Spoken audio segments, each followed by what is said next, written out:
So you've had a chance, obviously, to go inside and meet with the evacuees and hear the stories. So tell me about some of the things that you were telling them. Well, I mean, first of all, I was telling them, the volunteers that have been here for days, who had almost no sleep. I was telling them on behalf of all Albertans how grateful we are for the work and the dedication that they are showing with respect to supporting their neighbours and their communities. You know, certainly I've been saying to people that are affected by this, who are staying here, that the government of Alberta is behind them, that, you know, we may have a long road ahead of us, but they can count on not only the government but the people of Alberta to support them in the ways that we need. And I think that's what we need to hear right now. This is a devastating event. What have you told them about what you saw in Fort McMurray right now? People haven't seen their home. Well, you know, a lot of people here are, quite frankly, very worried about the state of their homes. They're not sure what's going on, and I'm not going to say that because I got up in a helicopter and sort of looked at some of the smoke that I know which neighborhood's safe and which neighborhood's not. There's no question it's very serious. What I said to them is that the biggest victory we've had so far is to get people out of Fort McMurray while it's not safe, and that the most important thing that they can do is continue to follow instructions and not go back until it is safe. And to know that when that happens, we'll be there with them. How would you describe federal government? Well, we signed a memorandum of understanding with the federal government this morning, talking about the support in the most immediate sense that we're looking for, search and rescue, helicopter support, airlift support, and some ground support as needed. Going forward, obviously, in the recovery period, there's going to be a lot that we'll need. I mean, the federal government has a disaster recovery program, and of course, Albertans will need to access that. But that's going forward. Right now, we want to deal with the emergency. We want people to be safe, we want them to be secure, and we want to get this fire under control. Premier, in human terms, what touched you the most? Allow you to do now? Pardon me? What will this declaration, state of emergency, allow you to do now? Well, what it effectively does is it sort of signals to the federal government that we're going to need their support, but in addition to that, it allows us to more effectively have the authority to coordinate resources between jurisdictions. The regional municipality of Wood Buffalo has done an absolutely brilliant job and is continuing to do that, but some of what they need needs to be coordinated outside of the jurisdiction, and so the state of emergency allows us to do that. Can you tell us where the fire is in Fort McMurray? Again, not directly. There was so much smoke. We saw areas where there was a tremendous amount of smoke. We were way up in a helicopter, and the plumes of smoke were higher than we were.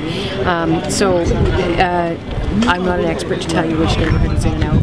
I think, quite frankly, we'll get that from our emergency professionals once the winds have calmed down later tonight. Is there a difference in the amount of funding you get if you declare it a disaster area rather than a state of emergency?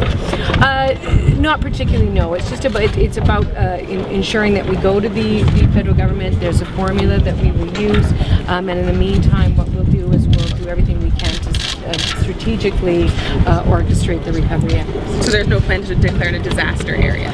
Well, it all kind of flows together. So we're on the fact that the federal government is going to be a partner in this. Don't worry. So what's your plan now? Do you have a plan to deal with the psychological impacts of the fire plus the double-whammy of people? Well, I met this morning with the CEO of AHS, and that, of course, is one of the things that they're very focused on, and they've started to get some mental health professionals into the recovery centres in some of the relief centres, but not all of them. And certainly, just speaking with people here, I think we could use some more of that support here, and we'll be talking with them about that. They're working very, very hard. Human Services, through Emergency Social Services, is currently doing exactly that work today to find out where people are, where we need that support, and where people will be tomorrow, and how we get that support. So we'll be moving forward with the plan on that right now. And what's your personal plan? Like, what are you going to do? Well, of course, we're going to keep a very close eye on this. We're going to continue to keep touch with regional district officials and, of course, our own officials about what next steps need to be taken to coordinate the recovery and the emergency response efforts. Our cabinet is very concerned about making sure that people's safety and security is ensured, and that is what we will work on every possible hour of the day that we can.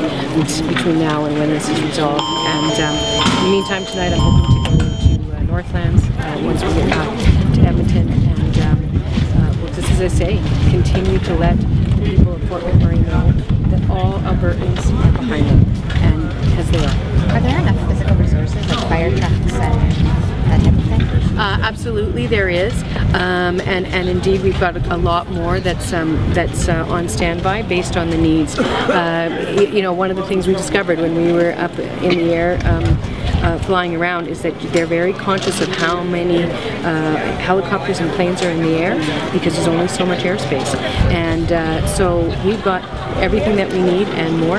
And then with respect to the structural firefighting on the ground, we've had some great expertise come in, and we've had offers from other provinces, and I have no doubt that as the fire recedes to a point where we can have people safely on the ground, we will have everything and everyone that we need.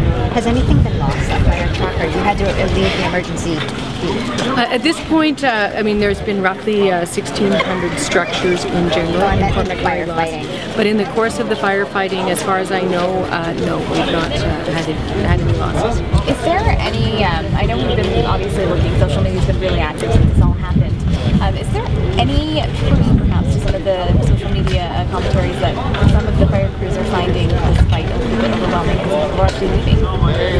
Certainly that's not what we've heard. Quite the opposite. The people that I've been meeting with and seeing are, I mean, they are tired. They're working very hard, but they are incredibly dedicated, and there are more people queued up to relieve them as necessary. You know, people that have been either supporting the evacuees, the volunteers, the professionals, the people that are fighting the fires, the police, they are all heroes. They're doing brilliant work up here. I don't know if I missed your, I mean, did you miss your afternoon press conference, but do you know what sort of the latest situation is that you can share with us or tell us?